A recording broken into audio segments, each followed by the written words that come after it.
नमस्ते, नमस्ते, नमस्ते, नमस्ते। दोस्तों,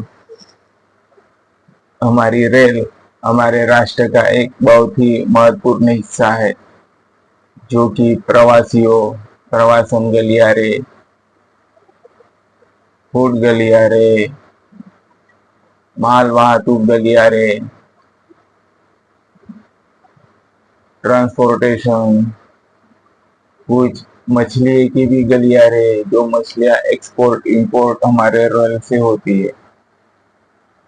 हमारा रेल हमारी रेलवे ऐसा एक साधन है जिसमें ज्यादा से पब्लिक ट्रांसपोर्ट चीजें होती है, जो कि सरकारी आवागमन के लिए एक मतलब जिसका कोर भाग हम कह सकते हैं। हाँ, कोर भाग।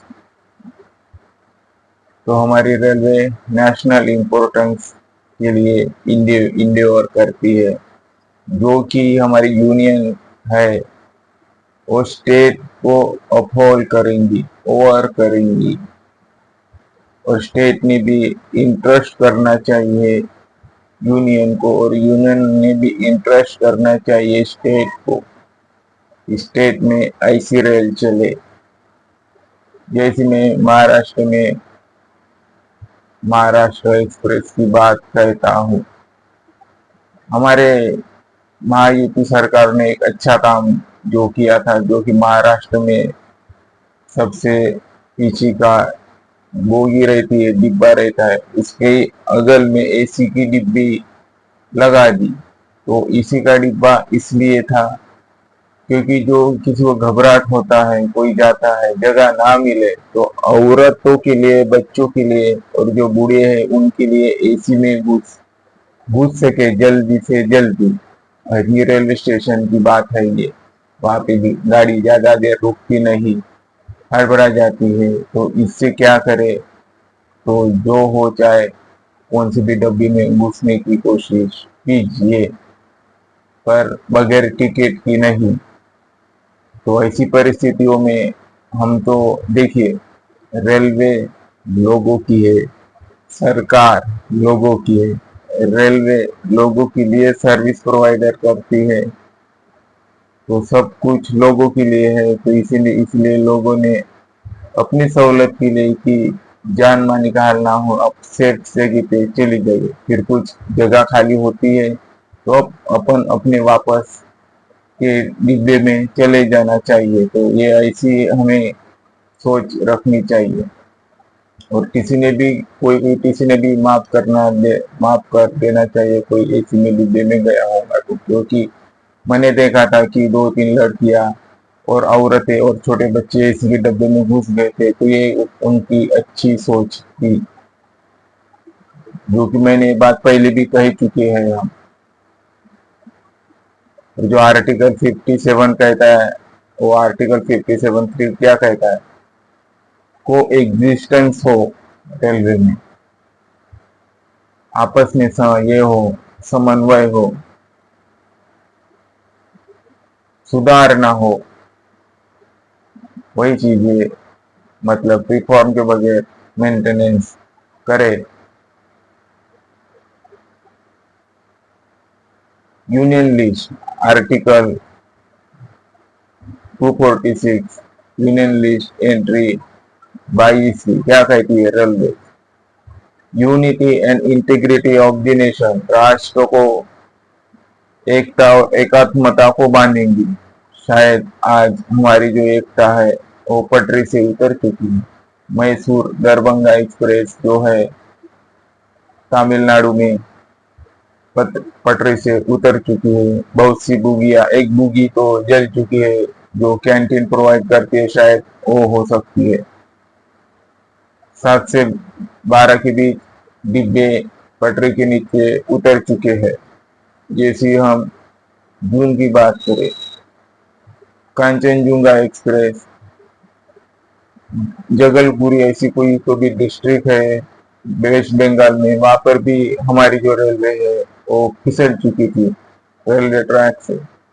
वैसी मुंबई हावड़ा में जो झारखंड में है, बड़ा बम्बू ऐसी कुछ तो भी डिस्ट्रिक्ट है, वहां पे भी हमारी रेलवे डिरेल हो चुकी है। तो कोई कोई आरोप प्रत्यारोप कर रहा है कि सरकार ध्यान नहीं दे रही है, सरकार का काम अच्छा नहीं है, राज्य का काम अच्छा नहीं है, या ऐसी बातें कहना नहीं चाहिए। देखिए, ये नेचुरल एक्सीडेंट है, ये होता रहता है। जब बारिश होती है तो पटरियां थोड़ी दब सी फुल सी जाती है, दब सी फुल सी जाती है तो मतलब उनके अंदर पानी घुसता है, तो शायद पटरियों का जो ये होता है, स्ट्रेसनेस होता है, वो कम हो जाए। तो इसीलिए सरकार को घेरना अच्छी बात नहीं है। देखिए, सरकार अच्छी करती है तो हमें उस पे मतलब कहना चाहते हैं तो अच्छी बातें कहिए, नहीं तो शांत रहे। अगर सरकार की तरफ से कोई मतलब ये होते है, हम सरकार को कहे ऐसा है, ये ऐसी ऐसी चीजें हो रही है, ये ऐसी ऐसी चीजें ना हो पाए। सरकार हमारी है, राज्य हमारा है, देश हमारा है, हमारा मतलब लोगों का है, हमारा मतलब लोगों का देश है, लोगों की सरकार है, लोगों का राज्य है। तो अगर राज्य में, देश में कोई आपत्तिजनक घटना होंगी तो हम सरकार को नहीं कहेंगे तो किसे कहेंगे। तो ये सरासर सरकार के मतलब कहना अच्छी बात नहीं, नेचुरल है। हाँ, हम सरकार को ये कह सकते हैं आपकी ओर से, लोगों की ओर से, कि जो रेलवे में जो वैकेंसी है और बढ़ा ले, ताकि रेलवे का काम और अच्छा हो। देखिए, अगर मतलब रेलवे फिसलने से अच्छा, डिरेल होने से अच्छा, बहुत सी रेल की ट्रेन की बाधाएं होने से अच्छा, अगर हम थोड़ा बहुत ये करते हैं, पैसा एक्सपेंडिचर करते हैं सर्विस के लिए, गवर्नमेंट जॉब के लिए, जो रेलवे में आना चाहते हैं वो कभी भी पूरा आता है। अगर रेलवे रेल होती है, लोगों के मन में धास्ती पैदा होती है, लोग आने जाने को कतराते हैं, रेल सेवाएं बाधित होती है, वहां पे कंस्ट्रक्शन चालू रहता है, रेल को इंजर्ड होना पड़ता है।